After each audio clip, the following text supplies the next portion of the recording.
Hello, I'm Dr. James Dilley, and I'm going to be making a Bout Coupe Handaxe, or a cut bottom hand axe. These hand axes are quite distinctive in their shape, as you'll soon see, and they've often been thought of as a cultural marker of Neanderthals recolonising Britain around about 59 to 41,000 years ago, after a long period of Britain being abandoned. These hand axes are quite distinctive, and you don't really see hand axes quite like them so consistently outside of Britain. There are a handful of examples from France, but they really have their own style of late Neanderthal hand axe that are generally quite triangular, cordate or even subcordate. So the Bout Coupe, despite its name, is really quite a British phenomenon. I'm going to be using some of that rather special flint from near Brandon and Grimes Graves, from a Louise nodular chalk formation that in itself is about 90 to 80 million years old. You can see it's a flake. It's not a raw nodule. I've struck it from the top here. You can see the platform and the bulb of percussion. For many Bout Coupes that range in size from around 20 centimetres down to almost only a few centimetres in length, many of them were probably made using flakes, but some of them were probably made from whole nodules as well.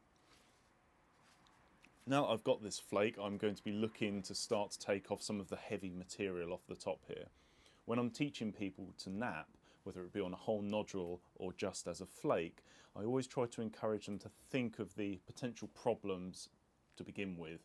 You don't want to be working on the easy bits or shaping and leave any of these big surface problems right to the end, either because they'll stay there and there's nothing you can do about them, or even if you do want to try to remove them, you'll have to use a huge amount of extra force to try and take off a big flake to undercut all of that material.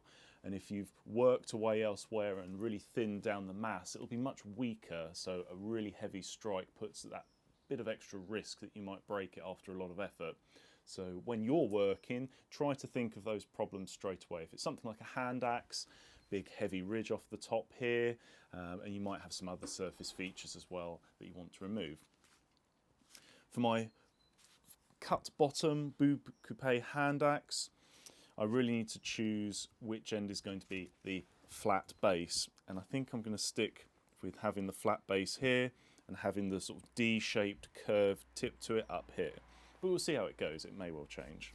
So glasses on, and I'll start with a hammerstone.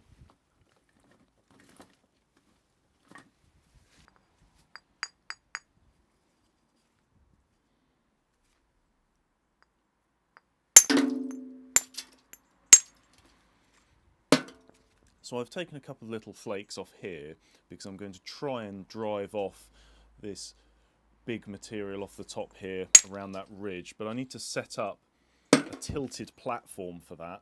And I've got that nice tilted platform here, but usually having one or two opportunities to do that is worthwhile rather than just putting all your money on one opportunity. So I've got one here and one here now. So I'll flip it over, platform looking straight at me, hammerstone moving up and down, not having to move round to meet the flint. And there's some of that ridge. It's taken the worst off it there. Not a particularly heavy strike, it was just a placed strike. Another big flake there. And that's those two opportunities used. I could use this platform a little more, but there's quite a lot of chalk and it's not a very flat platform. And if you've watched some of my other videos, you'll know that I really bang on about making sure you have nice flat platforms to strike, otherwise you often won't end up with a clean strike. So now I'm going to start taking some flakes elsewhere to try and change the overall shape of this piece of flint, because at the moment it's quite flat on the bottom and has this quite heavy convex top to it, and really for a hand axe it needs to have quite a lens profile, so two convex faces, and at the moment, as you can see, this face is actually slightly concaved. So I'm going to be working around the outside, thinking about shape a little bit. But the main objective is changing the profile of this flake.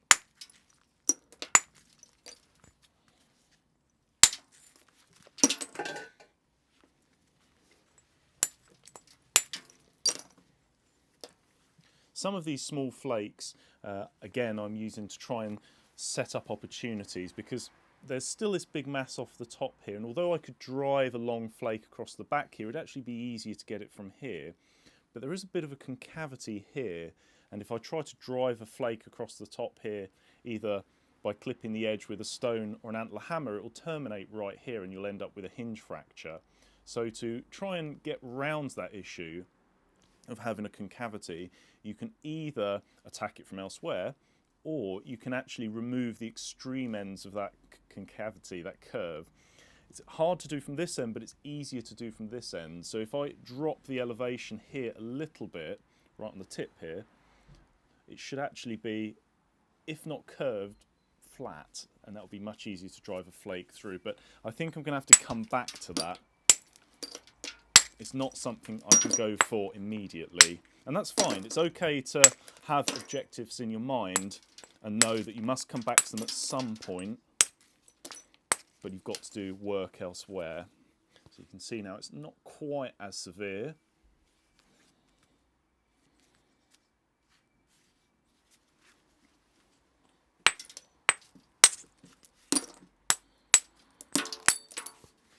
And I've taken all of these flakes around the outside to help tilt that angle a bit more. If the angle's flat, that striking platform as it is on this side, as I strike it on the top, even at an angle, the shock will still go straight down. The flake will curve slightly, but it won't go very far.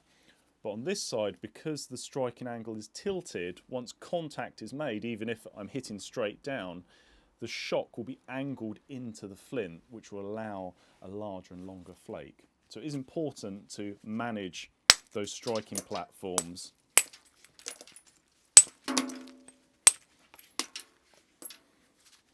So again, I've got a little bit of a concavity here, but if I remove the extreme end of one of those curves, like so, you can see it's actually almost straight now. I could probably get away with driving a flake across the top here. I'll use my abrader just to tidy up that platform, remove any of those sharp spurs.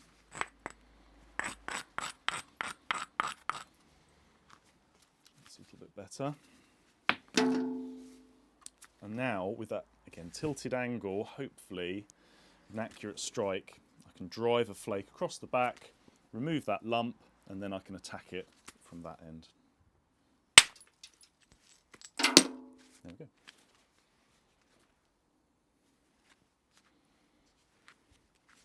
So now that's made it a little bit easier for me to get it at the tip here. So that's one major problem removed. It's still a little bit high here, but because the surface is now gently convex, it's much easier to get with an antler hammer. So it's not a concern. I don't need to focus all my effort on it right now. So for the potential Bout Coupe, it now has a flat base that could do with some refining, but little more. And it has got that sort of elongated D shape to it, but it's getting there. It's not too far away. Got a lot of mass on the butt here, but I'll probably deal with that using an antler hammer.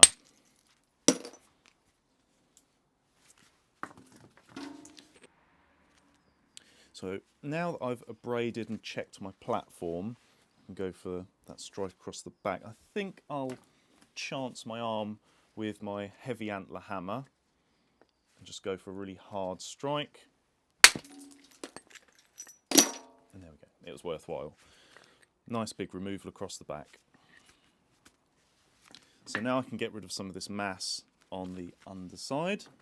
It's a bit of abrasion, just to take off that razor sharp edge. And the reason why is that if I tried to strike the edge whilst it was still very thin and sharp, it just wouldn't be able to withstand the amount of force I'm putting through it. Because it's so thin, it's too brittle, it needs that extra mass and thickness to allow the shock to travel through in the form of a flake, so I grind it back to a slightly thicker area.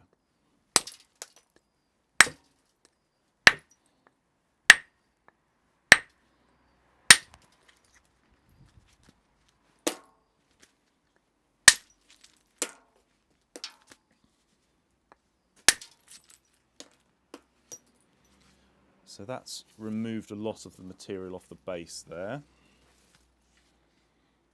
I'll now probably think about some of this thickness along that ridge there. Hopefully that will be straightforward to remove, and I might trim the base upwards a little bit so I can get it from here, and if I need to from here as well.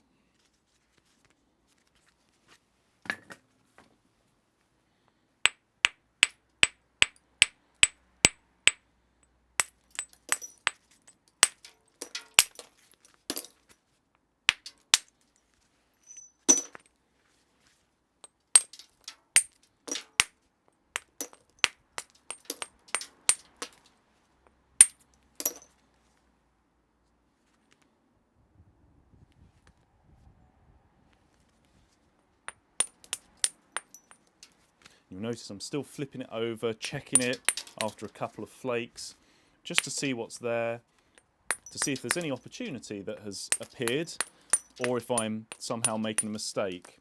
Because if I keep striking and I don't know that I'm making an edge worse, or I've come across a fossil, I might be making it harder to sort out the more I work on it.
So there's a little bit of that ridge removed there, and I'll see if I can progress my way along this edge to remove a little bit at a time. You don't have to remove a problem all in one go.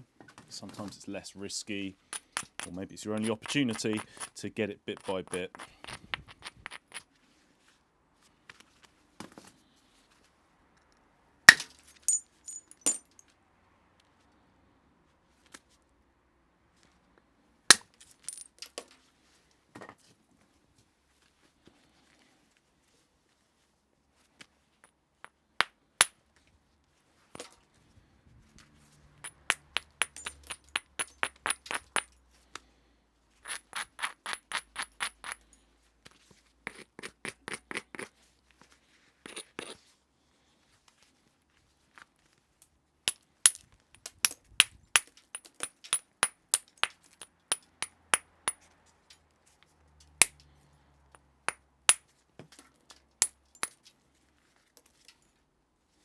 So if you've come across hand axes before, you may well have seen or even held a hand axe from the lower Paleolithic, from the Acheulean techno-complex, which is when you get those much larger, often pointed or ovate hand axes that would have been made by Homo erectus or subspecies around, or much of the world really.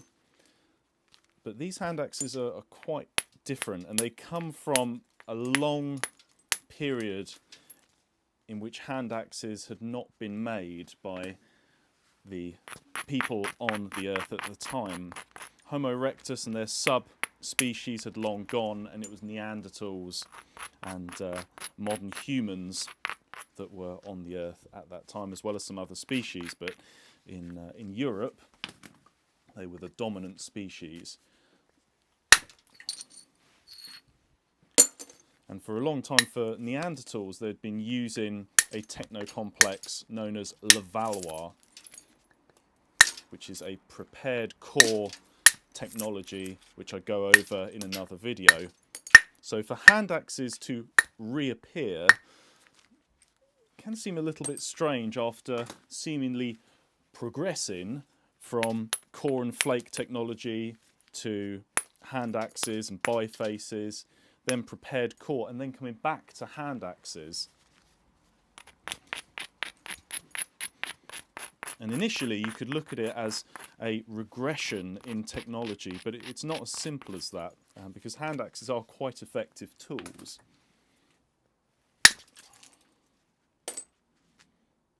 And interestingly, around this time, elsewhere in Europe, you see different types of knapping and stone tool production in action.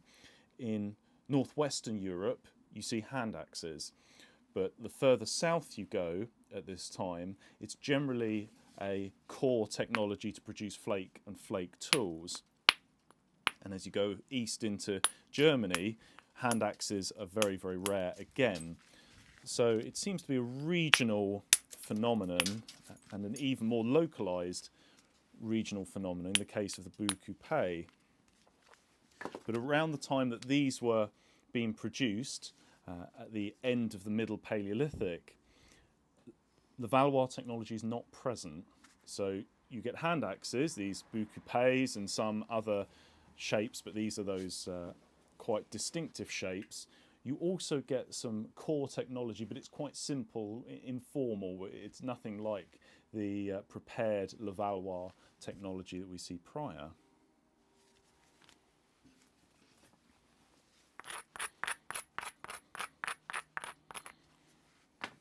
And these hand axes are nothing but, well, quite complex tools really. They've been made with great care, and not always with flint. Flint is one of the common materials used for Bout Coupes in Britain, but they've also been made from quartzite, rhyolites and other materials that were available. And even with some of those coarser materials, Neanderthals were still making very, very fine hand axes. A good example is the very large, almost hand axe type specimen from Coigan Cave in Wales, which is a very, very long hand axe made of rhyolite.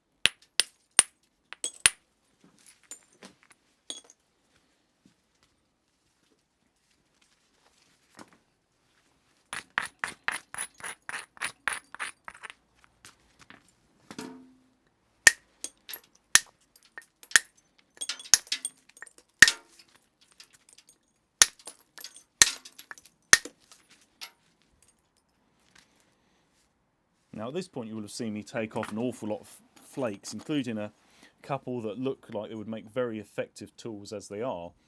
And they certainly would have, and they would have been used both in prehistory, and I use them now because they make a perfect blank for a scraper, a saw, a whole variety of other tools. And in fact, this debitage, these flakes that have been removed, are actually going to be used, not for tools, although they may eventually, but they will first be used for a very special exhibition that will be opening at one of the UK's very big international museums, which we may well say more about in the future, but that's all I can tell you for now.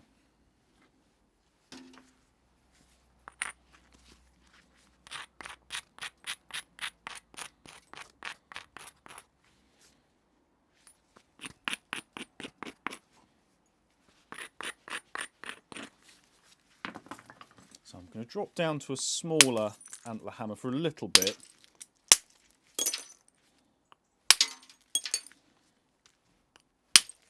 But I've still got some heavier flakes to remove, so I may well upgrade again to the heavy soft hammer.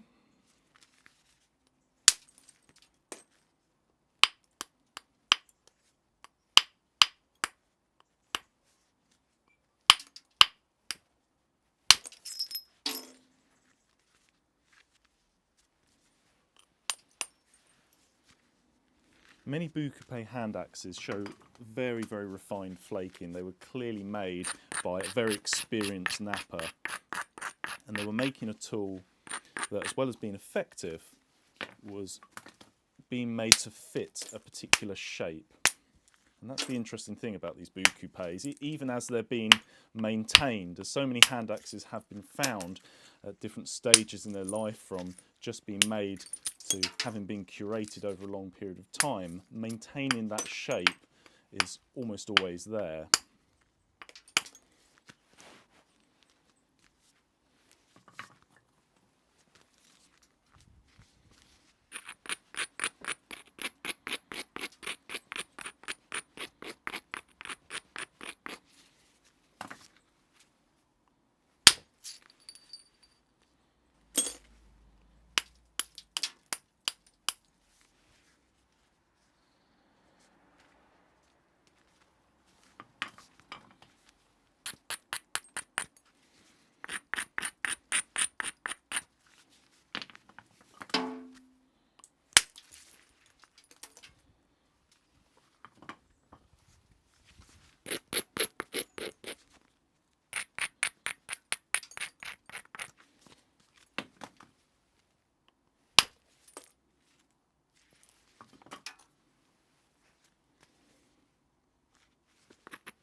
One of the big late Middle Paleolithic sites in the UK, which revealed a huge assemblage of very finely made stone tools, was at Linford, which is actually very, very close to where this flint was found. And actually at Linford it was a sand and gravel quarry where spectacular nodules of flint were pulled out of. But like all quarries, it's run out of space and is now filled with water as a nature reserve. But as well as blocks of flint, a large number of Bout Coupe Handaxes and mammal bones were found. Some of the Handaxes were very large and had clearly been made on site. Some of them were very small and had clearly been carefully curated and brought onto the site.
So it's getting very close at this stage. I'm just checking to make sure it's symmetrical and that the cutting edge is as refined as it needs to be.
So I think I'm going to leave that there. It was a tricky bit of flint at times. You can see a lot of this grey mass across the top here, which isn't quite as pure as the silica-rich, darker flint, but still managed to get there in the end. And it's a good size. It's pretty much an average size for a Bout Coupe, and has that nice refined tip to it and the characteristic flat base and elongated D-shaped tip to it.